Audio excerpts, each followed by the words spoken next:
उलमा की कमी कोई नहीं है, ना मदारिस की कमी है, लेकिन रिजाल कोई नहीं है। वो लोग वो नौजवान जो अल्लाह के सामने खड़े हों तो अल्लाह भी कहे तो खुदा बंदे से खुद पूछे, बता तेरी रजा क्या है। मेरा बंदा बोल क्या चाहता है। फुतूहात हो गई, कैसर और किसरा टूट गए, खजाने आए, किसरा का तख्त ताकदीस 140 हाथ लंबा, 110 हाथ चौड़ा, 1 एकड़ के करीब, और उसमें 1000 सोने के गुंबद लगे हुए थे और 1,40,000 चांदी की मेफे लगी हुई थी और उसका 2.5 मन का वजनी ताज जो लटका होता था वो उसमें सर दे के बैठता था। ये सब मदीने में आया है। तो सहाबा कौन अशरा मुबशरा मशवरा करने लगे, उमर को अब अपना तरीका बदलना चाहिए। अल्लाह ने इतनी सहूलत दे दी, कोई खादिम रखे, छने हुए आटे की रोटी खाए और कपड़े अच्छे पहने, बड़े बड़े वफूद आते हैं। तो हज़रत अली कहने लगे, जो मर्जी कर लो, मानेगा कोई नहीं। कहने नहीं, बात तो करनी चाहिए। तो कौन बात करे? का हफ्जा और आयशा रज़ी अल्लाह अन्हा, एक बेटी और ज़वाज मतहरात में से दूसरी महबूब बै रसूल ही। तो इन दोनों को तैयार किया गया। ये दोनों तशरीफ़ लाई तो हज़रत उमर गंजे हो गए थे, आखिर लेटे हुए थे, उठ के बैठ गए। तो हज़रत आयशा मुतकल्लिम बनी, अमीरुल मोमिनीन आपसे एक बात करनी है। कहो। अल्लाह ताला ने हमारे नबी के दौर में दुनिया ना भेजी, ना उन्होंने दुनिया का इरादा किया, वो ऐसी चलेगी। मेरे बाप का ज़माना आया, अल्लाह ने दुनिया ना भेजी, ना उन्हें इरादा किया, तो वो भी वैसी चलेगी। अब अल्लाह ताला ने आप पर दुनिया के दरवाज़े खोल दिए, फतूहात के दरवाज़े खोल दिए। अब आप अपने ऊपर रहम करें। इरफ़क़ बिनफ़्सिक, अच्छा खाना खाएं, छने हुए आटे की रोटी खाएं, अच्छा कपड़ा पहने। बड़े बड़े वफूद आते हैं आपसे मिलने के लिए, और अपने लिए कोई खादिम रखी जो आपकी खिदमत करे। आपकी उम्र का भी तकाजा है। हज़रत उमर का रंग ऐसे बदल हुआ। जब हज़रत आयशा ने बात ख़त्म की तो कहने लगे, मुझे बताओ तुम्हें किसने भेजा है। कहने लगी, कोई हाँ ना करोगे तो हम बताएंगे, वैसे तो नहीं बताएंगे। फरमाने लगे, अगर मुझे बता दो ना तो मैं मार मार के उनके चेहरे दलवहान कर दूं।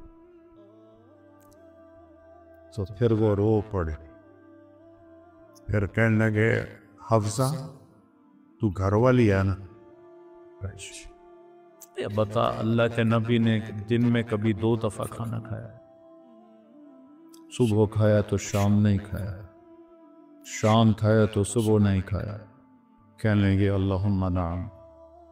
क्या तुझे याद है तेरे घर में नबी का बिस्तर क्या था? एक बोरिया था जिसको तू दोहरा करके बिछाती थी। एक आज़ाद तूने उसकी एक तय और लगा दी। तो आपने पूछा, हफ्जा मेरा बिस्तर बदल दिया है? कि नहीं या रसूल, वही है, एक तय और लगा दी ताकि आपके लिए नरम हो जाए। का इससे वापस उसी तरह कर दे, मुझे रात को उठने में मुश्किल पेश आई। हफ्जा तुझे याद है एक दफ़ा तूने खाना एक तपाई पे रख के दिया था, अल्लाह के नबी ने उठा के ज़मीन पे रखा था और फरमाया था, मैं जैसे गुलाम खाते हैं मैं ऐसे खाऊंगा।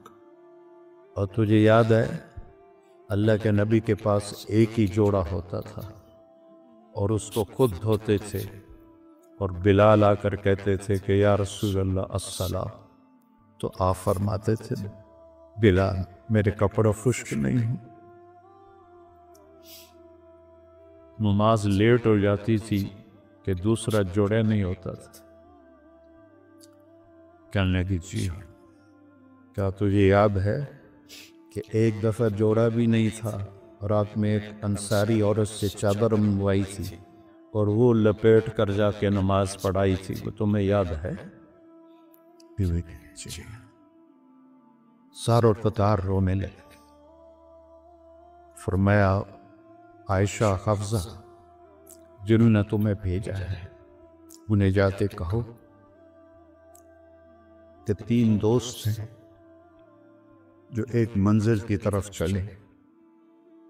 पहला चला वो पहुंच गया, दूसरा चला वो भी पहुंच गया, अब तीसरा रास्ते में है।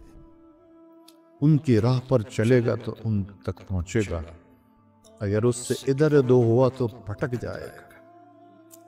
वल्लज़ी नफ्सी बियदी लउकरिहन्ना नफ्सी अला मा अना अलैहि, उस ज़ात की कसम जिसके कब्जे में मेरी जान, मैं अपनी जान को इसी तरह खपाऊंगा जिस पर मैं हूँ, यहाँ तक कि मेरा अल्लाह मुझे मेरे साथियों से मिला दे।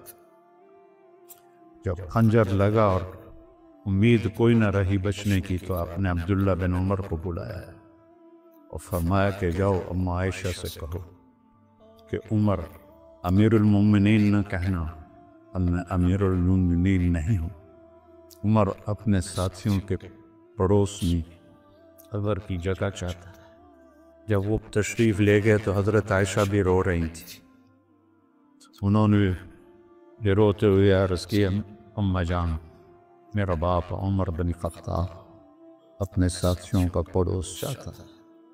तो हज़रत आयशा फिर रोने लगी। तो ये जगह तो मैंने अपने लिए रखी हुई थी कि मैं अपने बाप और खामिद के साथ मेरी कब्र बन जाए, लेकिन उमर मुझसे ज़्यादा हकदार है, मरहबम बिही। जब वो आए तो उनको हज़रत उमर को बताया कि इजाज़त हो गई।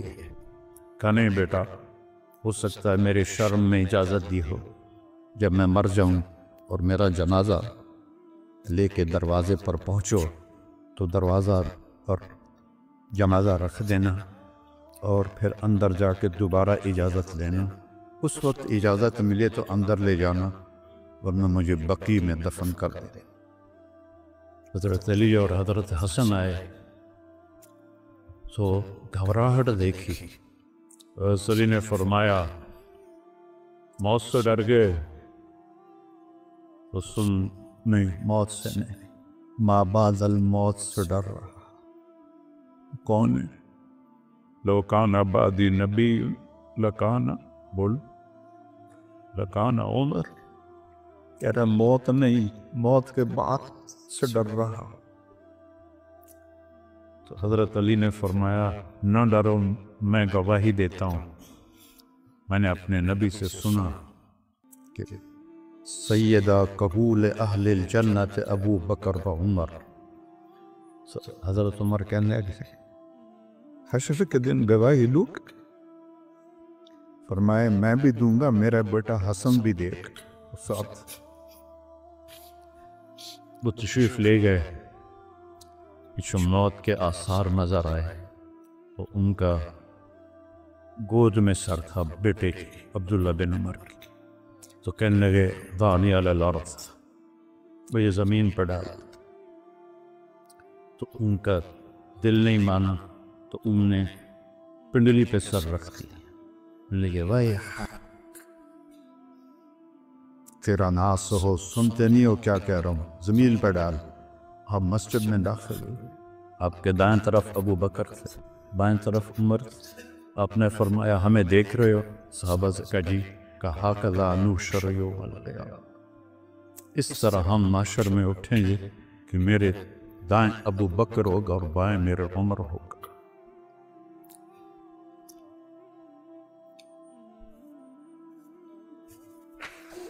आपने हजरत हफ्सा को तलाक दी तो अल्लाह का फरिश्ता आया कि मेरे उमर को तकलीफ होगी, रुजू करो,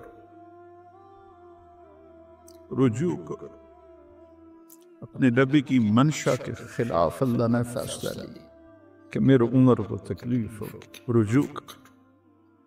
तो आपने रुजू फरमाया। तो जब उन्होंने जमीन पे सर रखा तो उल्टे हो गए और अपना चेहरा जमीन पे ऐसे मलने